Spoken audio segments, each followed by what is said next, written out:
Okay, welcome back to another IronCAD 2027 new feature video. This one is dealing with some new automatic features that we implemented when importing BREP shapes or step files. So you'll see this cable connector originally comes in as just a set of BREPs because it does not recognize any IronCAD features. But now when you import geometry, you can open your import options. And you'll see here that we have a show feature recognition option after import now.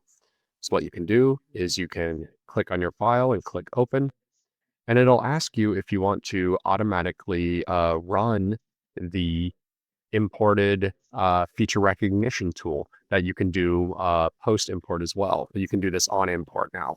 So clicking yes, it will run through. It'll tell you that everything has been converted as needed.